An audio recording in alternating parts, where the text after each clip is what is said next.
ever found yourself overthinking so much that you overthink about overthinking, this could start from something as small as a social interaction to as big as your entire future. Well, don't worry, because you're not alone, and hopefully this video will help give you some ideas to how you can limit your habit of overthinking. So the first thing that you need to do is to identify some of the triggers and causes of your overthinking. And overthinking is often caused by stress and fear. So take a deep dive into actually what causes it for you.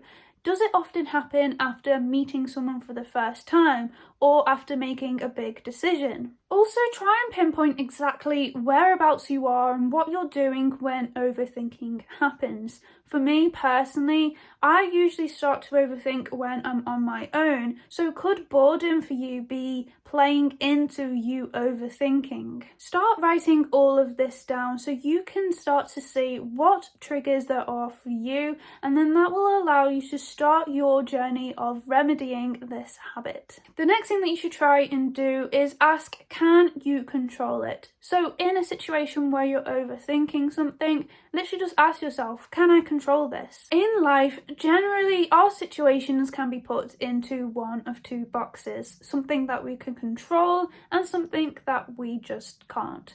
An example of something that we can't is like a job application, an interview. These are things that we have done, and yes, we might be overthinking it, yes, we might be anxious about it, but can we actually control it now that it's done? No. However, there could be a situation where you actually can control it, and instead of going into that bad habit of overthinking, try and write down what the situation is that you're overthinking that you can control, and come up with a few solutions to try and implement instead of just going into a spiral of overthinking. The next thing that you should try and do is talk, and to talk to someone who you trust, and this could be simply for relief or comfort.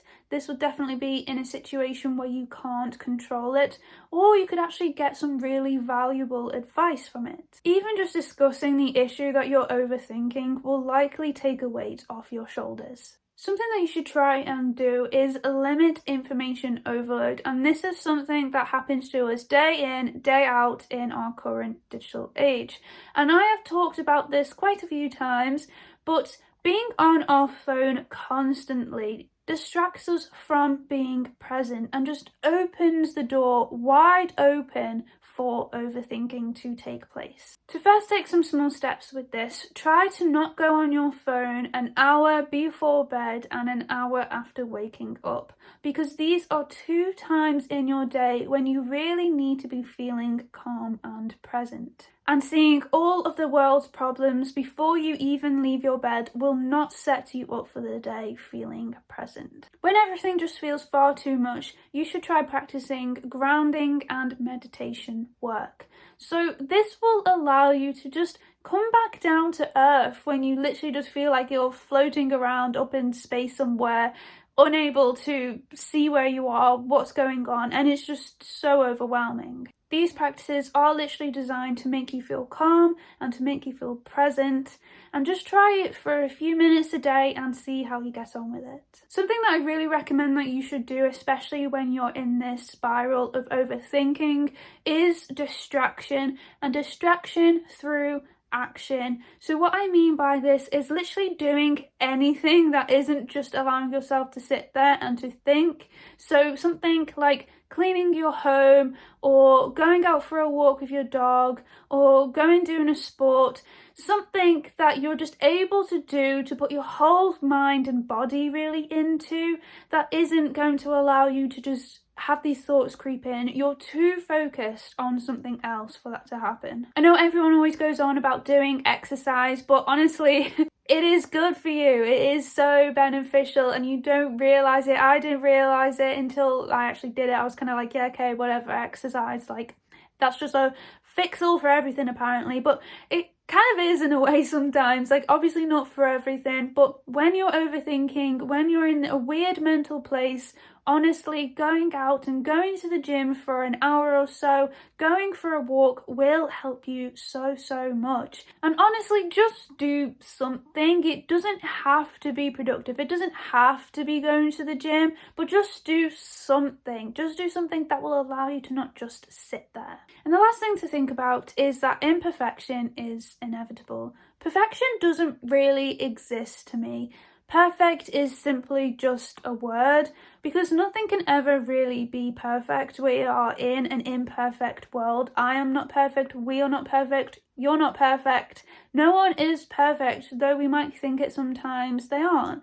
Someone who is, I think is pretty much perfect to me will not be perfect to you. We all have different ideas of perfect based on so many different things, based on our age, our cultural differences, our way of having grown up. Literally everything plays into what we see as good and perfect. And so therefore, there is not just one definition, there is not one thing that is perfect. Therefore, we can never really be perfect. So why do we expect ourselves to always be perfect? I've just said perfect so many times, but what I'm trying to say is that it's okay not to know. It's okay to not have everything figured out. In fact, it's normal and it's human. Remember that you are brilliant the way that you are, being your imperfect self. So thank you so much for watching this video. I hope that it helped you in some type of way and that you enjoyed it. And I will see you in the next one. Bye!